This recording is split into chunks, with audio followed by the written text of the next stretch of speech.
But what does it say? A group of yeshiva students I wonder if we attempted could to protect. I'm pretty sure they filled it up though, and it's no longer whatever hole was there is inaccessible. Can you pull up, Deef? Can you pull up Alessi's channel and type in Alessi Alaman? Props to that guy if he was in there. That's crazy work. Brooklyn tunnels. He's not going to answer right now, but I would love it because he actually like went in them. I think. And his name is Alessi. Yeah. He's Jewish. He's from New York. No, Alessi Alaman. He's a Cuban. Oh, he's a Cuban. He's Cuban, Norwegian, Black, Chinese. Wow. And one other thing's in there. Okay, so he's not like a Hasidic Jew who's like, "Hey guys, there's nothing here." Okay, no. That gives him more credit. No, he's like he's like a big God guy, like a Jesus guy. Got it. So he was concerned. Yeah, do we got it? It was an old one. Go all the way down. Interesting. It was one of the first ones he did, where he goes. Oh, it should be like you just passed it. Go down. It should be right in there. Is that the one with the tunnel? See him talking to the. No, it's asking who they're voting for. Damn it. Yeah, he did one, and he went. He didn't answer. I tried to FaceTime him, but sure. Yeah, it was weird. It's unusual, the right? whole thing was unusual. The nature of how they presented the information of why it existed in the first place, the speed at which it was filled. Yeah. I was there actually for a different video where I hung out with some Hasidic Jews. Doing while what? I was filming. Real estate? Say that one more time. Were you doing real estate with them or what? I mean, that's what they do. That's hilarious. I don't know what it was. I think I was just hanging out inside one of their big synagogues, just vibing with them, asking them questions. And I was walking on the street, just chilling, talking to my guy. He's like a cultural guide, like a guy who you'd hire to learn about the Hasidic Jews for the day. I'm like, hey, man, we want to do this video. Can you tell us about what it means to be a Hasidic Jew? And then we went to Dearborn. So we juxtaposed the two locations. This is during the beginning of, I guess, American rhetoric surrounding Gaza and Israel. And I was like, what a juxtaposition. So we had both of them, Dearborn and Williamsburg? Yeah, that's right. Okay, in the same video.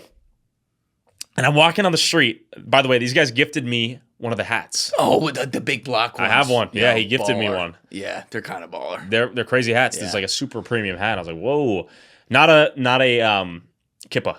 Not a kippah. Right, no. You're talking about like the block, like, yeah. Correct. Yeah. He gifted me one of those hats, one of the entrepreneurs who sells these hats. But I was walking on the street with my guide. A guy comes up to me. He says he's the public relations officer of the synagogue, and he's just checking in to ask me what I'm doing with the camera. They got like secret police out there. This guy ran up to me. He's like, what are you doing with the camera? What's the narrative? You know, I'll give him benefit of the doubt. He's like, oh, there's, of course, you can imagine what he said. Just take a guess. A lot of anti-Semitism. Bingo! Yep. Yeah. That exact term he said. There's a lot of anti-Semitism lately. Just making sure what you're doing. I'm like, well, thanks for checking in, man. But I'm an American. We're doing some documentary work here. I'm going to walk around and do whatever I want. But, thanks. Right. I show up the next day to the synagogue again with my guy. The guy runs out of the synagogue and he finds me again. The same guy is making sure the optics look good. And I was, that I did not like. I did not like the nature of the influence he tried to have over what I believe to be fair and unbiased coverage of whatever we're talking about. Also pedophiles. Bohemian Grove. So I snuck into Bohemian Grove, obviously after Alex Jones. I ran in there. Tried to get as much footage as possible. While they were having dinner and shit in front of the owl? Not during the actual celebration itself. I just wanted to get as much coverage of the property.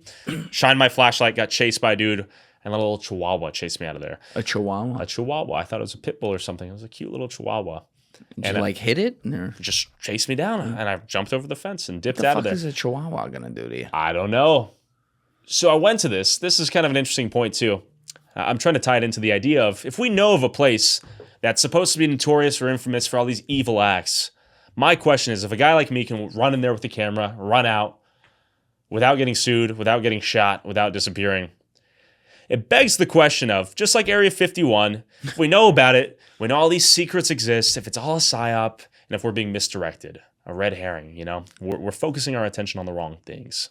And by the time we know about it, it's all long and gone, just like Epstein's Island, and it's no longer relevant to the conversation. That's a very valid Interesting, question. Right? It's a very valid question. So we're talking about stuff 30 years too late, almost. Yeah. The damage is done. The children's lives have been ruined. In the case of Epstein's Island, for example.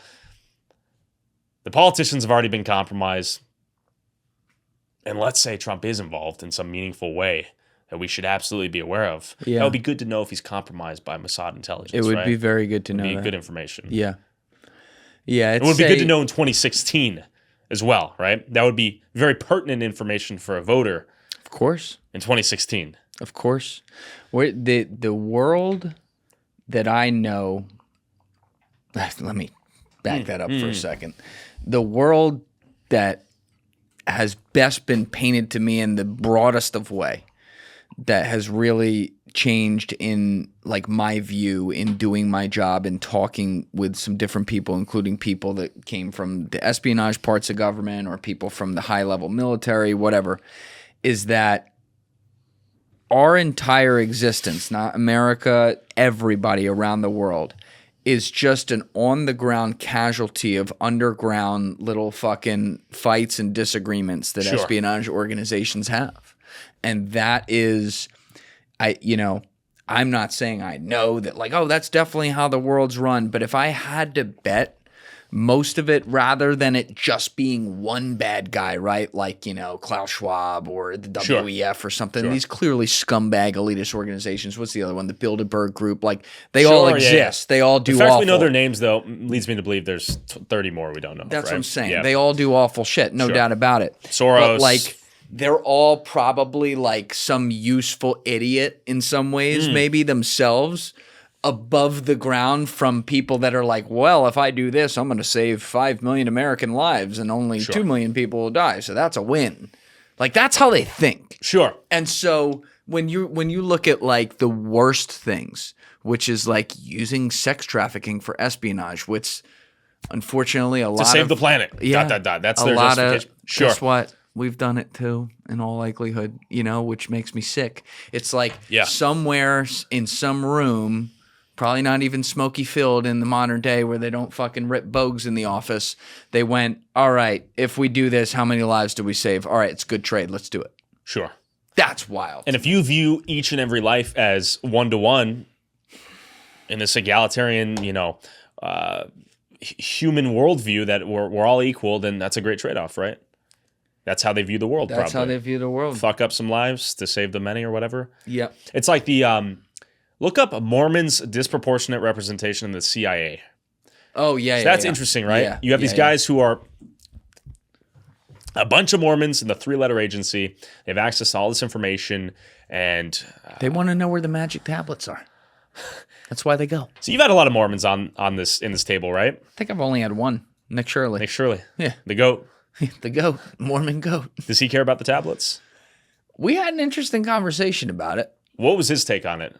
I've never asked the guy about it. That was back in episode 214. A lot of episodes. I don't remember what specifically we talked about with the tablets, but I think he believed that Okay. Joseph Smith was like Jesus's cousin or we don't whatever. have to involve him this deeply. I Yeah. don't want to. Yeah, He's a great guy. I don't. Great guy. No. He's a Mormon. So I'm he curious if believes there's a cultural Mormon and then a religious Mormon, right? Like almost like I'm ethnically Jewish. Then there's like a Hasidic Jew, right? I think a lot of these people are. They go to temple, right. let's say, when they need to, but they're largely culturally Mormon. Okay, I They got follow you. the rules, but I'm Mormon. Not like 1850s though. I don't think so. I think that's a lot of. Have you been to Utah? No, but I'm supposed to go. I saw are you doing American in Utah? Primeval though. I saw American Primeval. You see that show? No. Oh my God, bro. What is that? The Mormons were fucking lit in the 1800s. You know about soaking? No, I'm not talking about that okay. shit. They were fucking killing a lot Oh of people yeah, out there. they got that cowboy spirit to them. Mm-hmm. What does it say about the CIA, real quick? Is this So conspiratorial? it says the perception of disproportionate. Now this is from Google AI. I don't even trust Google AI. by the way. Disproportionate Google AI representation talk shit. of Mormons in the CIA stems from the cultural traits that align with agency needs, such as foreign language ability, discipline, makes and sense. respect. Yep, and respect for authority developed through missionary service. While the church denies any connection with the CIA, the presence of former missionaries at Brigham Young University graduates of the CIA and FBI has been noted and interpreted in different ways Interesting. by those within the community and outside observers. There you go. Yeah, okay, maybe it's all bullshit. That seems interesting though. The idea that Seems they get interesting. sent on their mission, Yeah. learn a foreign language, some foreign Yeah, land, they come back Nick talked all about that. Like he went and he went down. I think it was like to Chile. somewhere in and South learn America. That's why he has Spanish. great Spanish skills. Yeah, learned Spanish inside and out. Learned Yeah. a different culture, and I know that helps him do his job well now. 100%. For sure. He's out there speaking fluent Spanish. Yeah, Interesting people, right? very interesting. Very, very. I'm gonna when I go to Utah. Yeah. Like I'm probably only gonna Very be there nice for a people, couple by the way. days, but Yeah. I kind of want to get like a vibe check. Because like that's the The other vibes thing. will be good. You'll be accepted. When you talk about some things, and it happens all the time because the world's a big place, but you can kind of like overgeneralize some stuff, and it's like, well, you kind of got to go there to know. Sure. And I got to check myself on some stuff I talk about that for sure, but that'll be interesting. Yeah, I think travel will do you good. I don't Yeah. know how much you travel. I know you do a lot of podcasting. I haven't in the past 5-6 years. I had Yeah. I've been lucky to travel a lot around Europe and see that, and It's good to see the vibes shift. Yeah. You get a little Yeah. litmus test on the vibes. yes. Like going to New York City, for instance, is always interesting to me. Whenever I show up, I'm like, how fucked up is New York? Every time I show up, I'm like, what's going on in New York? There's There's not a bigger point to that. I'm just like, I'm always curious with- to see what's changed in New York. What's really sad is Yeah. that if you know New York like I do, Mm.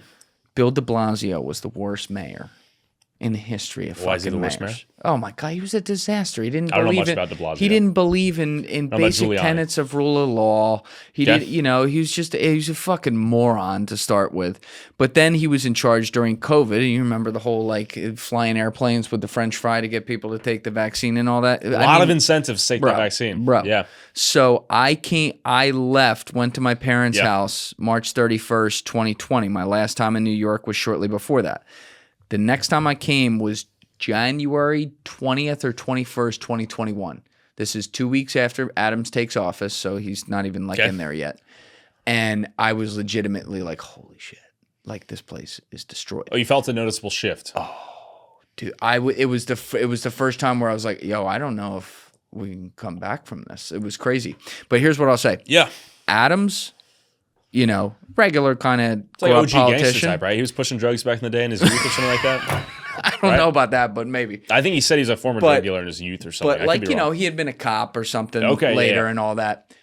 Adams really fucking cleaned that place up Okay, over 4 interesting. years. And I always said this about Adams. I said, don't listen to what he says. He'll fucking come out and say the right thing. He'll talk about, when the Giants are playing the Eagles, if the Giants win, he'll send vegan chicken to the mayor of Philly. But like he would say all these Okay. Yeah, crazy he's a funny shit. guy. Funny guy. But then you'd watch what he did, and he was kind of like old school, let's clean some shit up. Sure. And the city got better and better and better. There was one huge exception, though, and I know you know all about this. It was the fucking immigrant buses coming in Yep. and filling up the Yes, hotels. they're sending them, a lot of them from Texas. And where I I live. fully understand. I fully understand Sure. why Florida and Texas were doing that. It's like, oh, well, you guys want to talk about sanctuary cities and tell us to have open Sure. borders and shit. We're Enjoy. dealing with the problem. Enjoy. And Adams knew, I believe, from day one, this is bullshit. This is a problem. Why the fuck 100%. are we doing this? But publicly be like, well, we're a city of immigrants. We're going to let everyone Yeah, he's in. kind of fucked, right? And then finally he couldn't take it anymore. And he came out and he said, this is bullshit. They indicted him 2 weeks later. And they I remember that. They killed That his was brand. crazy. They killed his brand, killed his fucking mayoralship, and now you get Mamdani. It should be fucking Adams doing another term Sure. and continuing to clean up the city. And like I'm rooting for Mamdani because now he's fucking running the city. I don't have a lot of hope though. He won. Pretty crazy. He won. I really like what's the red beret wearing guy? He's a funny guy. Curtis Lee. I met him once briefly. I interviewed Yeah. him, and he seems like a genuine character. I haven't really kept up to date on the whole narrative, but he's dedicated his whole life to public Yes. service and walking ladies home from He from literally work. has, yeah. Pretty honorable life story, right? I A have true to New give him Yorker that. as well, right? Yes. Maybe he doesn't understand the social media game and how to market as effectively as Mamdani, because you got to give Mamdani credit. He He's worked. He amazing. worked it, right? Amazing. And he didn't take APAC money, which I give him credit for. Yes. It is crazy, though. I found an interview of him like 9 years ago. His mom's an Indian, I think, Bollywood filmmaker. Yes. It all comes talking- back to Indians, bro. Talking with the Urdu accent. Yes. Yeah. And now he has none of it. He speaks perfect English. I got to give the guy kudos. I'm like, that is crazy adaptation in such a period of time. But what's even crazier, Julian, what's legitimate about his campaign is he says he's going to tax white neighborhoods heavier and redistribute that wealth in some capacity. There's some legitimate racist element of his campaign against white people, from my understanding. Mamdani And I'm not trying to, like, there's a lot of wants to tax white people white neighborhoods. More, was this, you're saying this was a...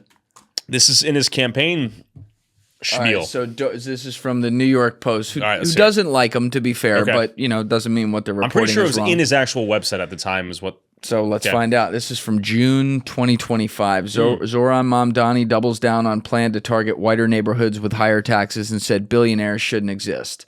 So this is just Mamdani dubbed the Fidel Castro of New York by one deep-pocketed critic, claimed his soak the rich proposal was not driven by race despite his campaign platform explicitly targeting white homeowners.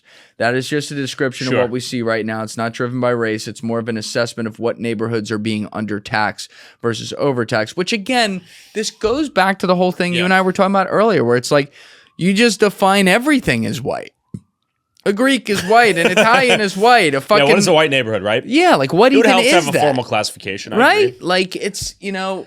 And everyone has some strain of something now. Yeah. It'd probably be tough do. to find what point are you too brown to be white? Too white to be brown? So, all right. I don't know. Wave your wand and go forward 4,000 years if we haven't fucking This is killed crazy, ourselves yeah. and we're still All right. here. Do Okay. we all just look the same? And is life easier that way? I think we look like an Indian-African hybrid, actually. This is based off of pure speculation and numbers, but I think we look like a combination of an Indian-African. Actually, I think we all look mixed, apparently. We look like a light-skinned African. Yes. I think that was what the scientists had predicted. Yeah, it's like a... What did it look like? I read a book, God. and the premise was this. It was a guy who time traveled into the future. I read this book when I was like 13. And we all have arched necks. It's like that whole joke image you saw of like a dude with a really big head, like a really thin popsicle stick neck. Yep. Like it's a deformed fucker. Yeah. And then all of the races have combined because obviously one world order. And here's the thing, man. Yeah. Forget even the one. Pretend there wasn't a one world order. Okay, and there might be, and that's dystopian and sucks. But pretend it was like actually free. Mm-hmm. This is where that balance comes in. I love cultures. I love that we have different things that we can be like, oh, you do that, and then sometimes you look at something and you're like, you do that, like that, fuck that. But then other times it's like, wait, you look at Italy, you're like, oh my god, you made pasta like that? Holy shit! You go to some other country, you make baskets that way? How the fuck did you do? Sure, it's the coolest thing ever. That's where it's pure to have cultural like sharing and things like that. But when what you've been talking about and what's fair is that at a level of like, what do we have as values in society? What do we have to function day to day so that we are functional and progress and actually move forward? Like the loss of a distinct identity in each one of these countries as more and more people migrate. Sure. And I think that's valid. But, you know, I do want to go back to when you actually went to Epstein Island. Like when you get off the jet ski and you get on there, and people can go watch this video on your channel. We'll have it linked down below. It's wild. Is your heart rate just like jacked? Like for sure. Like for sure. Holy shit. Like were you worried you're gonna get shot? We were. Yeah. I was worried we were gonna get arrested, accosted, footage deleted, that sort of thing. But I probably, in hindsight, overestimated the level of fucks they give because they'd already sold the island. I'm sure the information is already... There's no hidden paperwork in the buildings or anything. So, yeah, I was super paranoid. I thought we would get arrested, detained, the whole gambit, right? Lose the footage. Nothing ever happened. So, yeah, obviously we saw the footage. So which almost like if you're a concerned citizen of the United States of America, you almost want something to happen to vindicate the idea that there is, in fact, something bigger going on there. So the fact that you can just show up on a jet ski, film as much as you can, and then dip out on a jet ski and go home untouched almost leads you to believe there's really not much going on there or nothing left there. They got it all gone. Sure. Yeah. I mean, there's no doubt in my mind, like you've heard about when they raided his place in New York, there's like guys that killed themselves. There's one in Miami too, right? One of his apartments in Miami, I think mysteriously got demolished. I don't know about that one. Yeah, you look up Epstein apartment Miami. I think the whole building was demolished, actually. Miami apartment Epstein Building demolished. I hope this is real. Developer.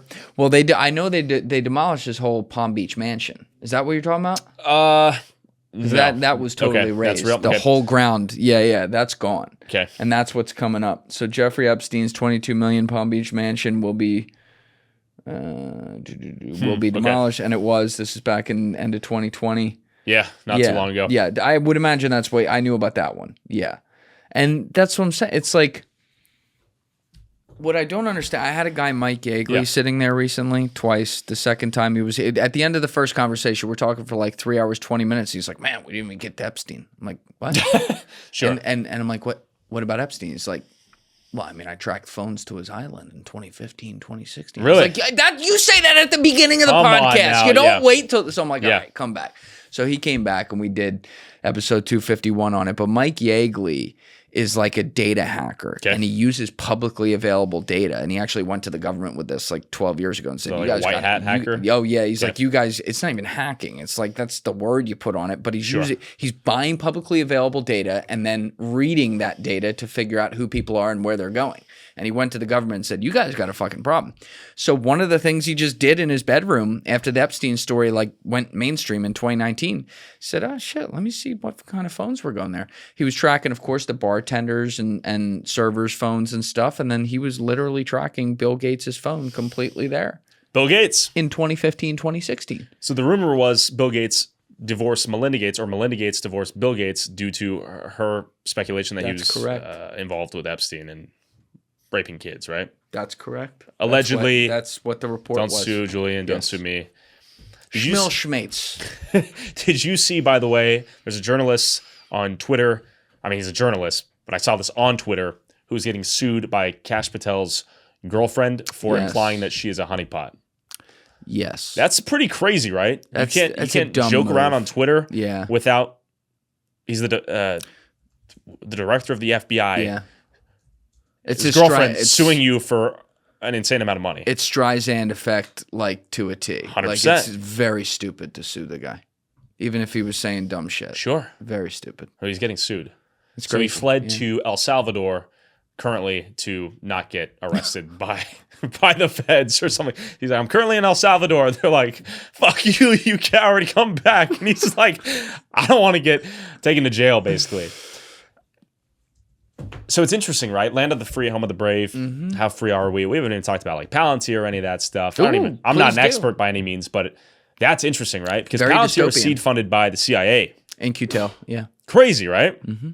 So Palantir theoretically has the ability to get all the information the government wants, but can't legally take themselves. The government can outsource that to Palantir. They can extract all that data, and then the government can legally use that information, right? Yep. So they've created a backdoor to extract all of our information. That's right. That's interesting, right? It's very interesting. And Have you done a video on this yet? No. We Are should, you though. Are you going to? Maybe. It might be beyond my depth. We're just speaking, this is like top of my Twitter feed here. But that's interesting, right? That's an interesting Very. development. And they've used that technology apparently to decide which kids are getting bombed in Gaza, I think. Mm-hmm. That's real. That is real. Israel. I like what you did Yeah, there. yeah. I mean, the way they would put it is which terrorists are we targeting in Gaza, but we all know how that turned out. But yes. So it's interesting, too. You can label anyone a terrorist, and then we have the means to kill them without scrutiny. Yeah. Interesting, right? It's a post-2001 world, seems like. And you get a thug shakedown whenever you go through TSA because 9/11, Because shoe bomber, allegedly. Allegedly. What are your thoughts on 9/11? As in, like, the story we got publicly? Correct, yeah. Oh, of course, the story is not what we were told. I do get shit for some of my takes on 9/11 though, and I'm staying open-minded on it. I know, like, Sure. Tucker actually just did like an investigation on it that I was watching that was very interesting. What's clear to me is the following: there are other countries that had intelligence that knew something was going to go down, and they didn't share it with us. Sure. It was multiple countries, and there was what we have known since the beginning that they couldn't cover up was the fact that there was a huge disagreement between Alex Station at CIA and FBI, and Alex Station big dogged FBI and basically kept them out of the loop, and that directly caused hijackers to fall through the cracks. The layer that it gets to where they're like, okay, therefore Controlled demolition. the controlled demolition, Building 7, that it looks wrong. Okay, so you're yeah, okay. That looks wrong. Let put that to the side for a second. That's a separate conversation. Just starting at the basics, though, when people talk about like, oh, the CIA 100% did it, I think there are probably people in the U.S. government who knew it was going to happen. I can't prove that, but I probably think there were. The issue with the CIA actually doing this one, though, is that they went on record, like the director and the head of CTC and like Rich Blee went to the White House multiple times in the summer of 2001, July and August, and told them it was coming. So why would the people who are trying to make it happen go do that? Which tells me maybe it was people in the White House that knew. So somebody knew. It's and then we have the perfect false flag. The bottom flag line is it's fucked up and it's a perfect false flag. Yep, 100%. And I guess, probably thought of that because Dick Cheney just died.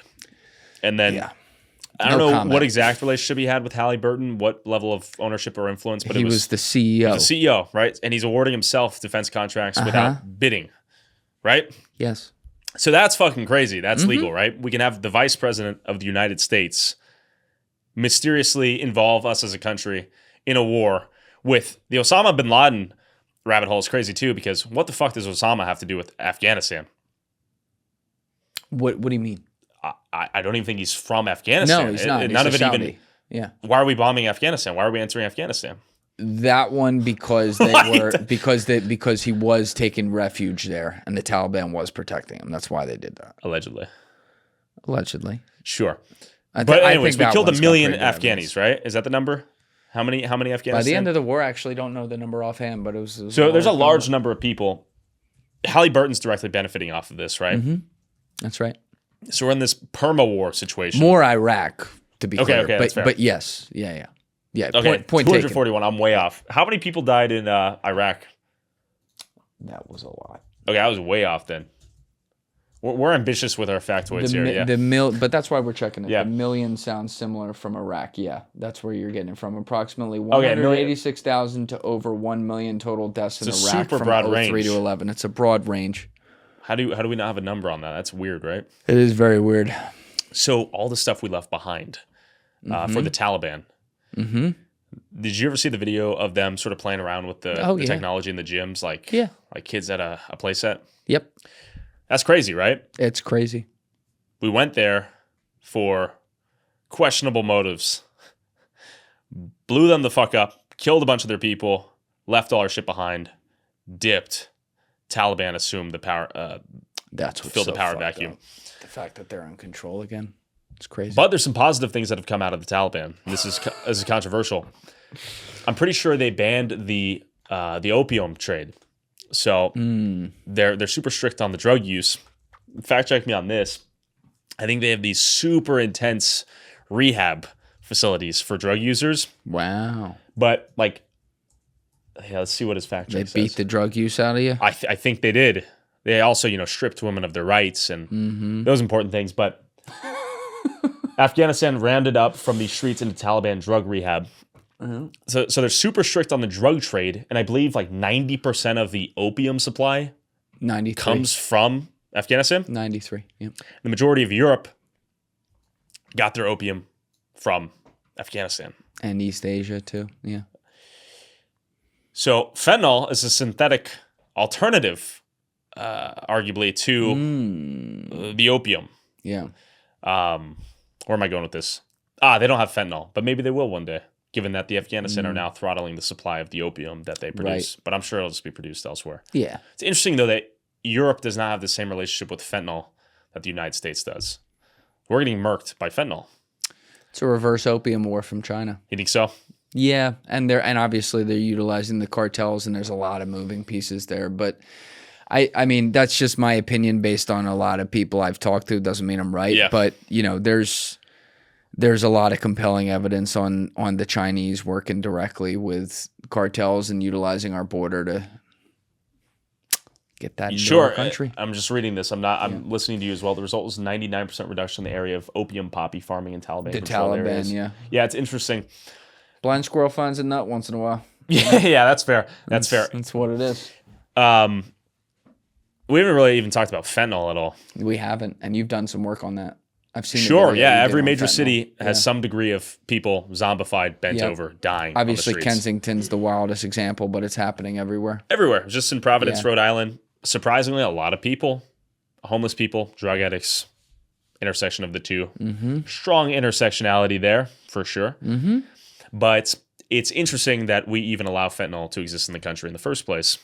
That is not something we can just stop, right? Seems like a very What do you mean solvable. allow it to exist?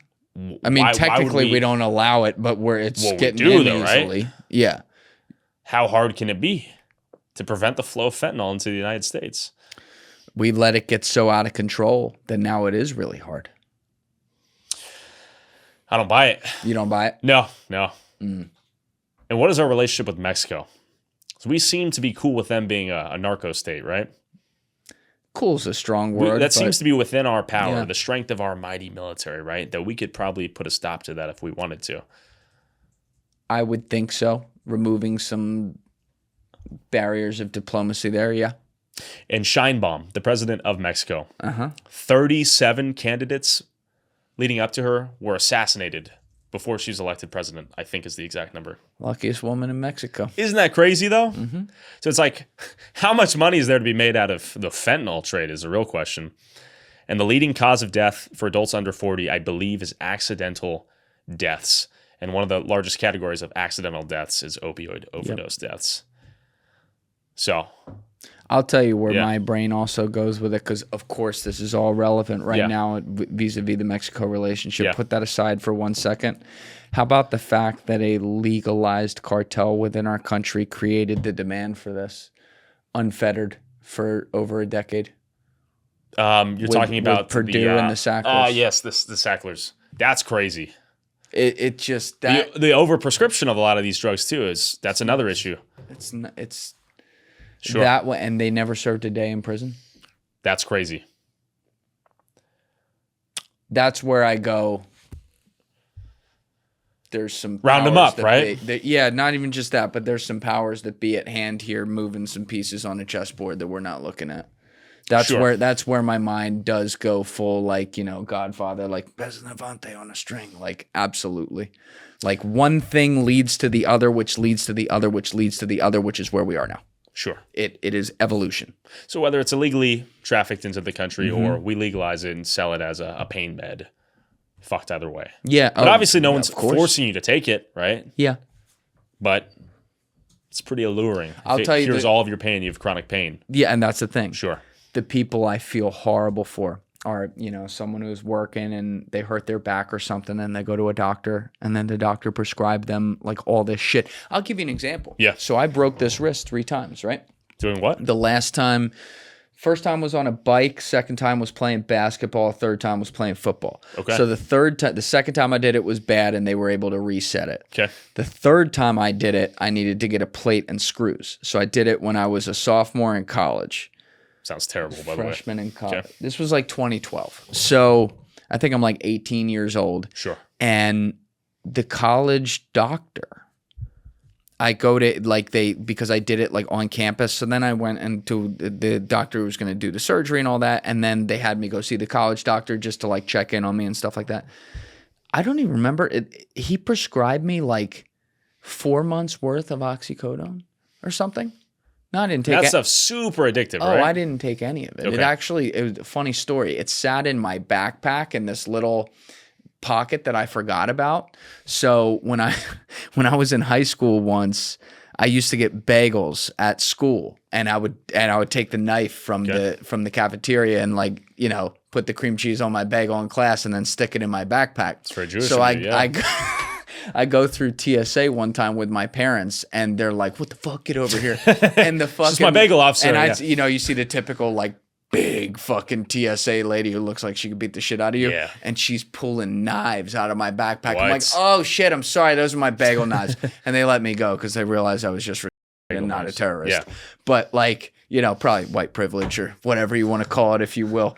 But so I go He's to Italian. He's not white. Exactly. I go through TSA Yeah. a few years later. This is like 4 months after I break my wrist. I never took any of that oxycodone, but I forgot I had it. Okay. So before we get to TSA, I'm with my mom. She goes, "Any surprises in your backpack?" And I'm like, "No, I don't think so." And I go through the pockets. I'm like, ugh. And all the oxycodone had been like thrown around and fallen out. So it was just pure powder. Sure. And I never took it, but I'm like, I could have taken all that. I could have been addicted to Yeah. fucking Yeah, you might have Percocets been at fucked. age 19 and be dead now or on the side of a road somewhere with no life. And I never asked for it. I never wanted it. I wasn't particularly in pain. I didn't say, give me fucking pain meds, doc. But that's how easily they were giving that shit out. So the people that reverberate from that, I feel really bad for. Yeah, because you're kind of just hooked for life. Yeah. Like, think of these coal miners in Appalachia. Yes. Appalachia. You said it the right way. Appalachia, not Appalachia. Yeah. Think of these guys, burly dudes, working their ass off in the mines, hurting their body, chronic pain. What's going to save them? Booze or oxy, right? Or maybe both. Maybe both. How many options do you have, right, to cure that chronic pain? Not a lot if you go to a doctor, apparently. Apparently nothing, right? Besides Yeah. some fucking magical drug we invented That's within right. the last century you got to take or you're going to be in crippling pain for the rest of your life. That's right. So maybe the guys before them were just slamming booze, just drinking alcohol at home after work, and that was the cure-all back then. I don't know, man, but it's something did change there. And now, like, Sure. so like you said, you've been going to all these cities, though, where you just see people who are, and it's not even like a joke of a term, they're literally zombies. 'Cause Yeah, they people just sit there will take hear it all that term day. and think it's a slur or a pejorative. It's not. It's very By any real. means, it's not. And what's sad about all of it, too, is the popular perspective on drug addicts, particularly people on fentanyl, bent over in this zombified state was the way to solve this is to give them some foil, give them some needles. That's what they call harm reduction, right? Better that they do it cleanly Right. so they prevent the spread of AIDS and STDs and all this stuff. And then if they want to come into rehab, when they're ready, let's bring them into rehab.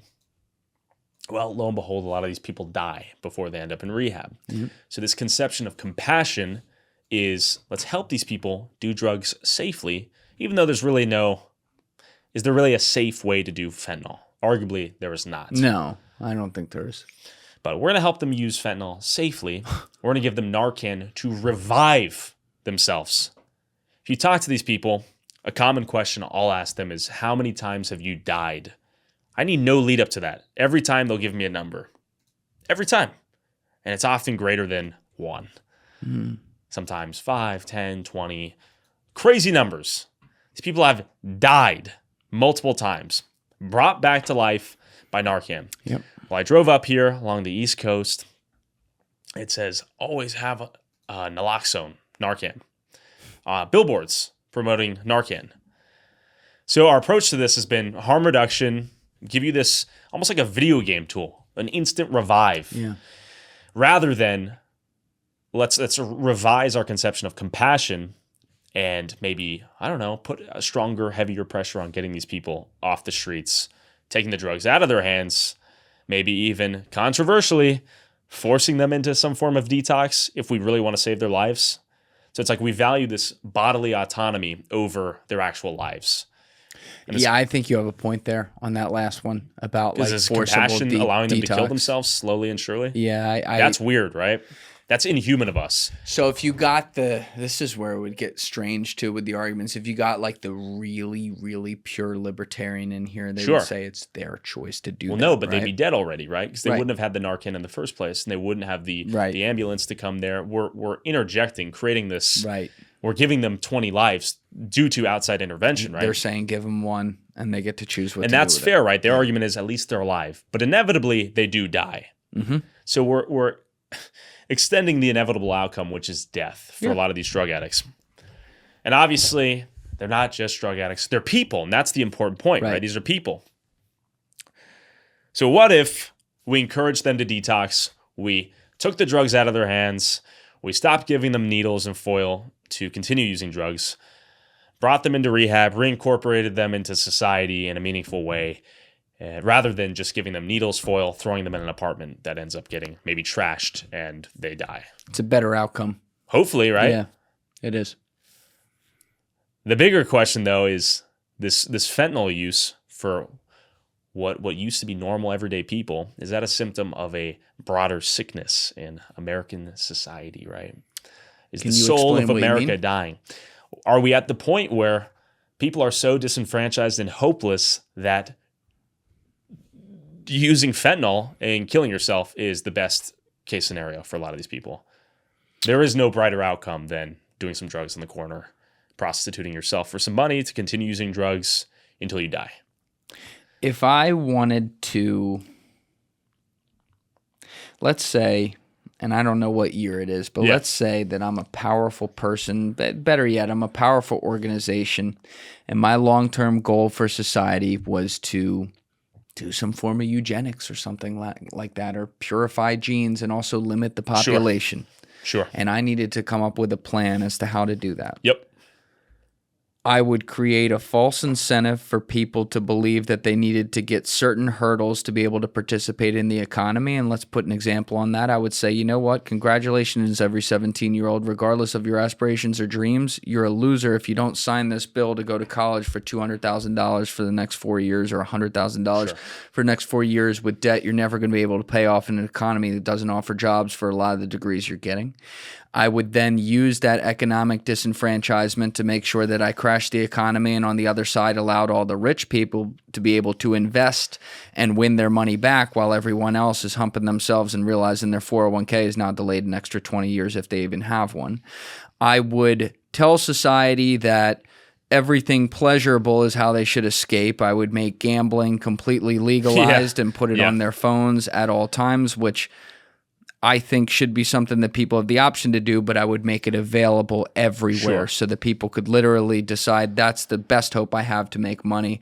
I would glorify the things that are strictly against work ethic and maybe glorify all party culture and things like that. And then I would tell people that actually, you know, for compassion with drugs, we have to let people do it, which would incentivize more people to do it. Because I'd also have set up a system where people are getting addicted to drugs for reasons because they trusted the fucking medical system, just like the examples I gave you a few minutes ago with opioids. When they get a fucking injury, I would create the incentives so that organizations like that could exist to allow those drugs to come into the system. I would crash society in every way, where I would take things that appeared to be me helping people or giving them pleasure, such that it is actually causing them destruction and death, and getting all of the losers of the evolutionary Darwinism gene pool out of the gene pool and accomplishing my goal of some utopian society. That's what I would do.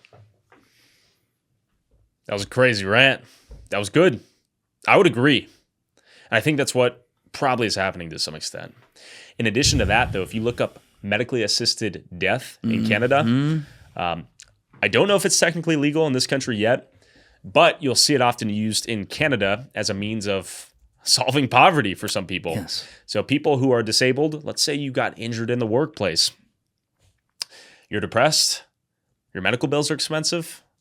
Rather than us helping you get back on your feet and find some job you can be a part of, why not fucking kill yourself? Let's just kill you. We'll help you do it. It'll be planned. We'll give you a date. You can tell your family. You can tell your friends. It'll be painless. Why not choose death? You mind if I go pee real quick? Yeah. We'll be right back. Yeah. All right, we're good to go. We're back. Go ahead. Sorry, small bladder. Amidst your rant, you presented a really interesting idea. You said you would crash the economy, right?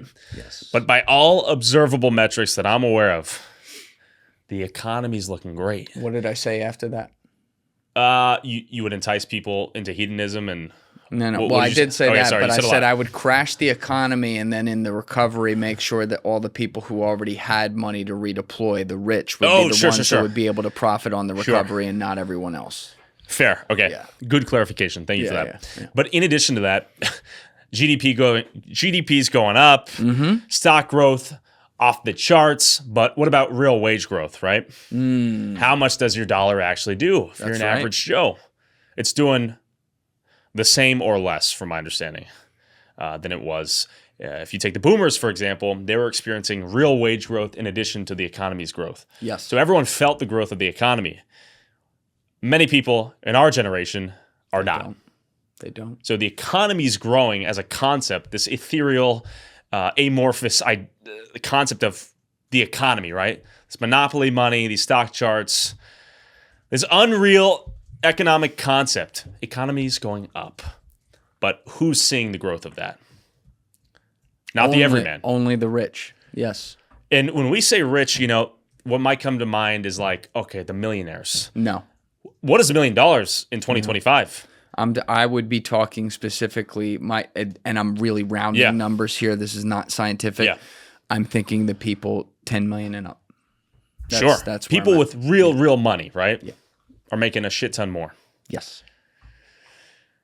Which in an ideal scenario, I'm not opposed to wealth creation. I think it's great. I think you should get rich. In addition to that, ideally, if the economy is growing at large, you would hope the nation itself, every participant in the nation is seeing some elements of that, right? That's right. And then we don't want to kill each other in that scenario.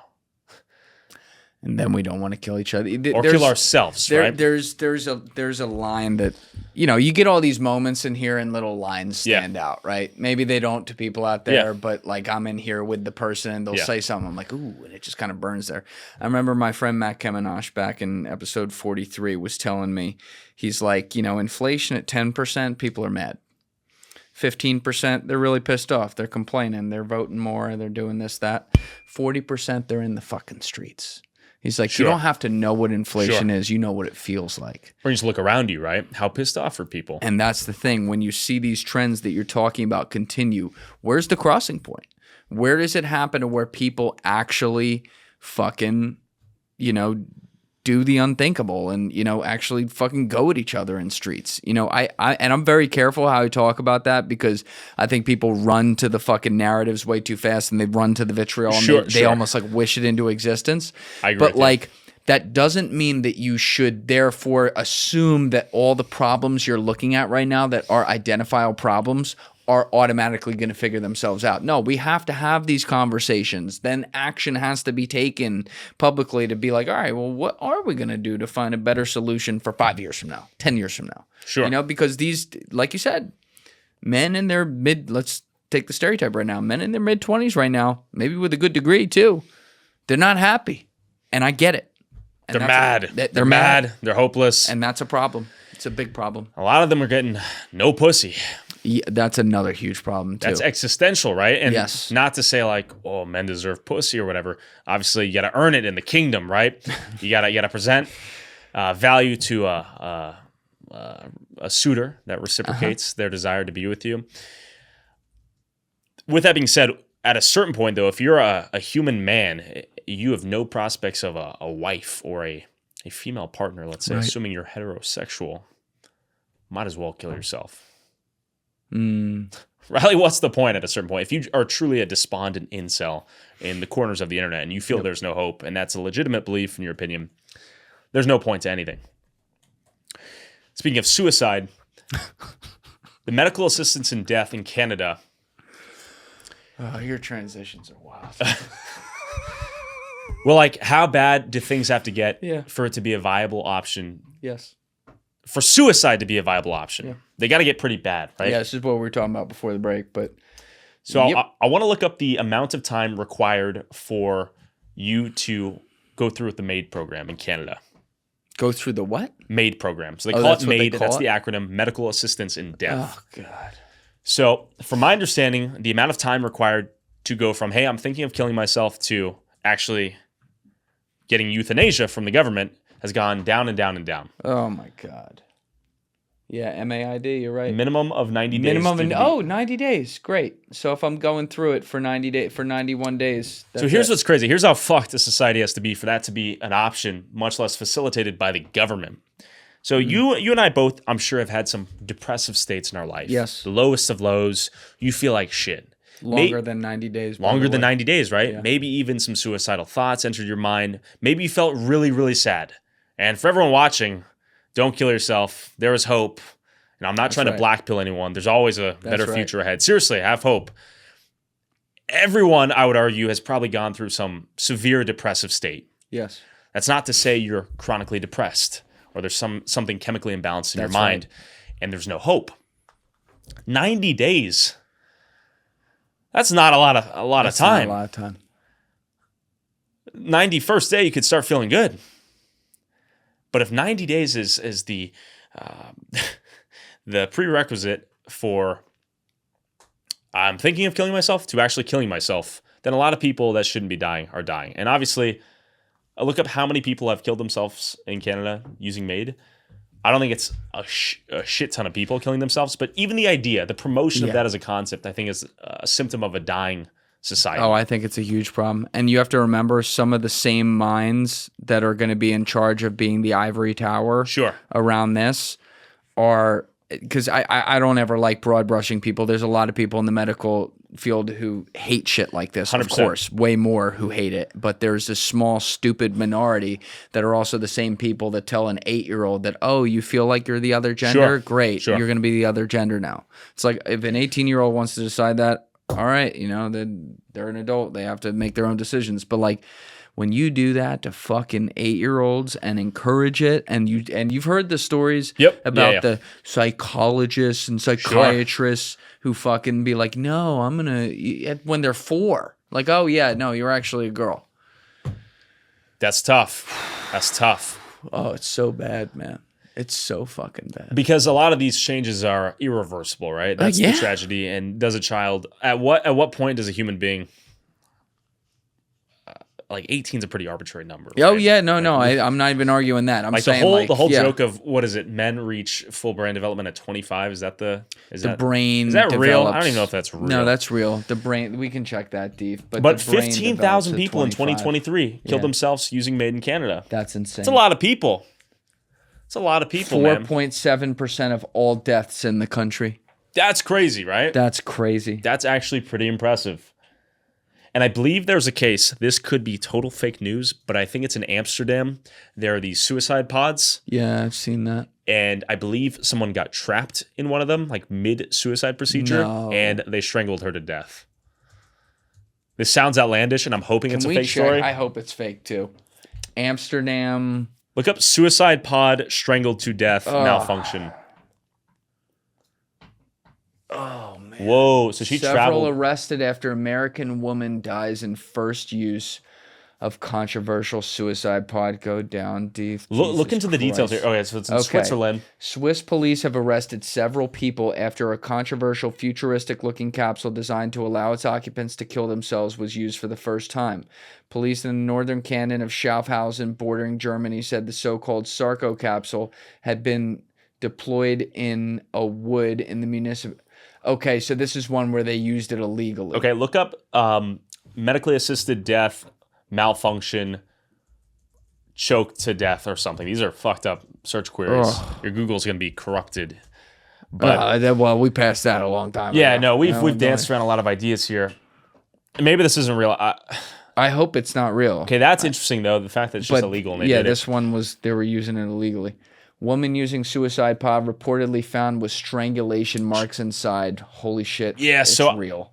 I mean, October 30th, 2024 from Newsweek, an American woman who opted to end her life in Switzerland through the controversial Sarco suicide pod was reportedly found dead inside with strangulation marks on her neck. It says reportedly the physical marks on the woman have not been verified. Can we see if those are verified now? that some time has passed? Either way, this was a real report. You didn't make it up. The headline exists. I'm just not sure if... Oh, my God. Yeah. So it's crazy. I actually spoke to a disabled woman in Canada. Super sweet lady. We did a piece on medically assisted death in Canada. And she said that despite wanting to live wholeheartedly and telling her doctors that she had a strong desire to live, she was not suicidal. She was repeatedly offered and almost encouraged to kill herself. 1984 shit, bro. Isn't that? Yeah, that's nuts. So this is a disabled woman who is wheelchair bound. Her mind is still fully there. She's a super sharp, funny lady. Ooh. Consistently and repeatedly encouraged to kill herself. So we reached out to her. because I think she put out some Twitter thread at some point to hear her story. She's like an author. And yeah, the government's telling her to end her life. So it's like, it's interesting to me that we're so willing to bring a bunch of other people and have this idea of empathy that we're gonna save the world. We're gonna give all this foreign aid. We're gonna bring some of these people to our country. We're gonna help them out. And then you have the simultaneous belief that, oh, you're disabled. You sure you don't want to kill yourself? Are you sure? Yeah, and then that leads to your sort of conspiracy theory of like, yep. So are we just replacing these people? Is it legitimate replacement? Are we? I think it's a discarding of all people. I don't think there's any replacement. I don't think they make a distinction on who it is. I think that there are people in the world who view people as smart and dumb, and there's no middle ground, and Sure. they get to arbitrarily decide that. So all the dumb people, or how they view them as dumb, they're gonna try to take advantage of people, including people who aren't dumb or just maybe in a tougher mental spot Sure. or something going on, and let the strongest survive. In their words, not mine. And that's what I think it is. So that's eugenics.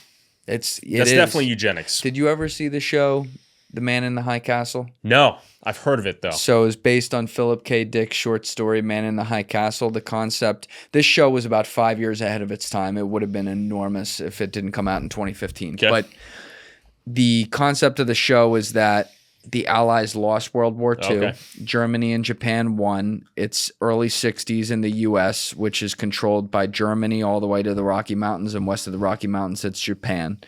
And there's a multiverse where the world exists where the U.S. had won the war, and there's a lot of shit going on. But the main character played by the main German SS guy in America, who's an American who became an SS soldier in this post-apocalyptic whatever world, Sure. played by Rufus Sewell brilliantly, I might add. He ends up having a son who is diagnosed by his family doctor with a disorder after he's feeling sick, and as a part of, Hitler's Nazi Germany eugenics, Sure. it's lawful that he must be killed. Must be. And the SS father becomes more of a father after that and decides to kill the doctor, spoiler alert, and won't kill his son because now it's on his front porch, with it happening. But that plot line just always struck me, because I'm like, well, that's the world they wanted, and this isn't far off that. Sure. And it's like, I view the same thing when it comes to homeless people, and the idea that we've sort of been taught over the last, 2 decades, within my lifetime, that compassion is letting these people use drugs, this hyper-libertarian view of use it until you die, Right. rather than tough love of bringing you into some sort of detox center, Right. or even arresting you, which would force you to detox, some pseudo-authoritarian measure with the goal and hopes of saving your life. Because the life no longer becomes the priority. In the case of the drug addiction stuff, it's the individual free will to use until you die, right? So in this very specific example in American society, when it comes to drug use, we, for whatever reason, are super, super hyper-libertarian. But for a lot of other things, we're not. Yeah. We really don't care about the human life, like you said, though. And why would we if we can import a million bajillion Indians or anyone for that matter? I use that as a joke now. I'm being facetious. Yeah, I know. But human life is replaceable, right? Yeah. That's how they look at it. Who's they? We use that term, right? That's what I'm saying. As they elected officials that actually make legitimate change that we're beholden to? I think it's very bad people. Sure. Who are either in charge or useful idiots, or both, most likely both, who are, again, like, there's that underworld of fucked up espionage, like, call them disagreements, if you will, and the casualties exist up in the real world because they're all tied together. That's my best guess. That's all it is. But it's look, I do want to be really hopeful about the future.